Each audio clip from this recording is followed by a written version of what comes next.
Bonjour à tous et bienvenue sur l'instant montre de Nico. Nico, c'est moi et aujourd'hui on continue sur la série Patrouille de France pour ce 7e épisode. Aujourd'hui on aborde Athos 7. Allez, c'est parti, générique. Let it, bang, bang.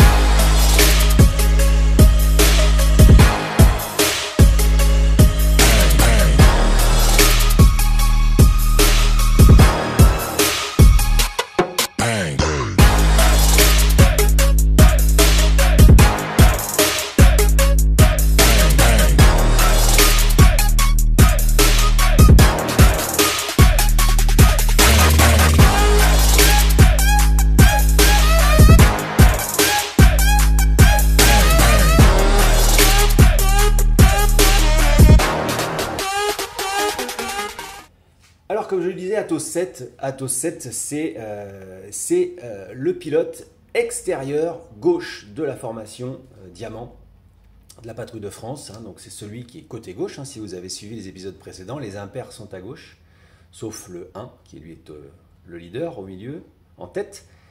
Mais les impairs sont à gauche. Et Athos 7, c'est l'extérieur, celui qui est le plus à gauche. Athos 7, alors cette montre-là, elle a une particularité, comme vous le voyez sur sa lunette Pepsi et son cadran bleu. J'espère que vous voyez un peu ces reflets qu'il va prendre. Je vais essayer de vous l'orienter un petit peu dans tous les sens tout à l'heure. Elle a un bleu absolument somptueux.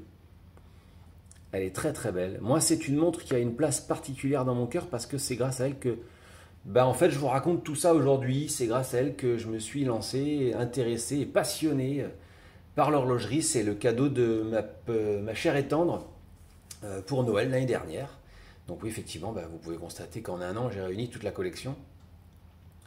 Elle a forcément une place particulière parce que c'est un cadeau, c'est une montre qu'on a choisie ensemble. Je trouve que ses couleurs reflètent à la perfection l'esprit Patrouille de France, l'esprit patriotique. Moi, c'est une montre sur laquelle j'ai complètement scotché quand je l'ai vue. Et voilà, c'est une montre en plus qui est très abordable. C'est une montre à 199 €. Alors, vous voyez à sa lunette Pepsi, je vous le disais, qui cette fois-ci ne contient plus les points cardinaux, ni même l'appellation Athos 7. C'est une des deux de la série, vous vous souvenez, avec Athos 1. Tout simplement parce qu'elle est GMT. Voilà, elle est GMT, donc elle possède une 4e aiguille. Alors là, évidemment, il suffit que je vous la présente pour que, exceptionnellement, on ne voit pas l'aiguille GMT. Voilà, ça y est, elle arrive. Tac, vous la voyez, cette aiguille GMT, qui est rouge aussi.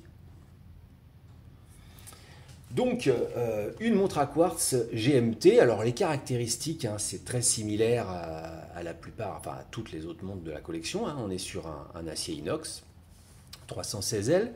Là, cette fois-ci, on est sur un bracelet de la même qualité que la précédente, Athos 6, vous allez voir quand on va sortir la montre.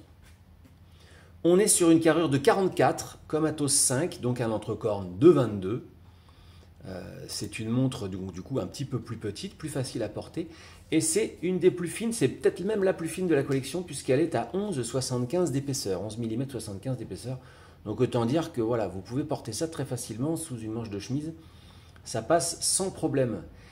Ce calibre GMT Quartz, cette fois-ci c'est chez Ronda que Patrouille de France est allé le chercher. Le Ronda 515.24 heures, .24H, donc pour 24 heures. Donc un calibre suisse de très bonne qualité. Je veux dire, Ronda, aujourd'hui, c'est difficile de remettre ça en question. Ça fonctionne bien.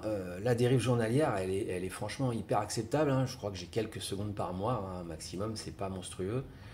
Je crois qu'on doit être de l'ordre de peut-être 15 secondes par mois, ou alors, et encore pas toujours dans le même sens, donc c'est pas mal, c'est vraiment bien. Donc, outre son coloris, comme je vous le disais, regardez un petit peu. Alors, on est sur une double déployante, comme Athos 6, mais en plus fin, donc en 22. Hop, si j'arrive à la défaire, voilà. Ça y est, on va poser ça. Alors, on est sur un bracelet plus quali, parce que là, on n'a pas du tout le même bruit que sur les métalliques de Athos 1 et 2. On est sur du bracelet plein, de très belle facture, très confortable. La montre est un petit peu plus lourde, hein, ça s'en ressent. Quand on l'a au poignet, on la sent. Et donc là, on n'est pas sur un calibre auto, donc on retrouve bien la gravure auquel on était habitué sur les précédents modèles à quartz. Alors, je vais essayer évidemment de vous limiter les reflets. Et vous voyez, Atos 7. Voilà, l'extérieur gauche. Donc, c'est le petit avion qu'on voit le plus à gauche de la formation, qui est plus éclairci que les autres. C'est lui.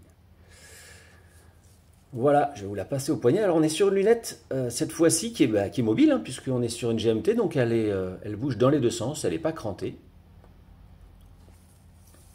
Au poignet, voilà ce que ça donne. Tac.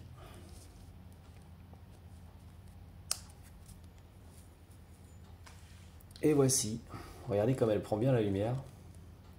Ah, pour les amateurs de ce style, c'est vraiment un régal. Hein. Elle est vraiment top. Hein.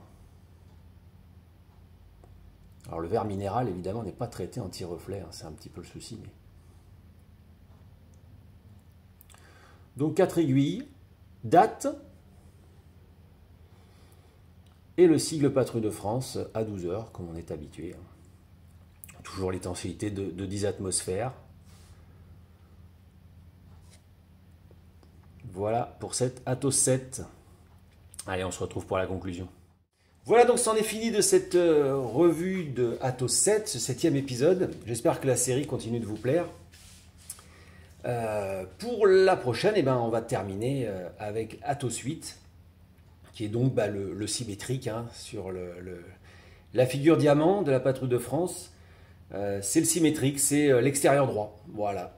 Donc, je vous dis à très bientôt. Je vous remercie hein, encore pour vos encouragements. N'hésitez pas, abonnez-vous. Cliquez sur la cloche pour avoir les notifications. Et je vous dis à bientôt. Allez, ciao, ciao, portez-vous bien.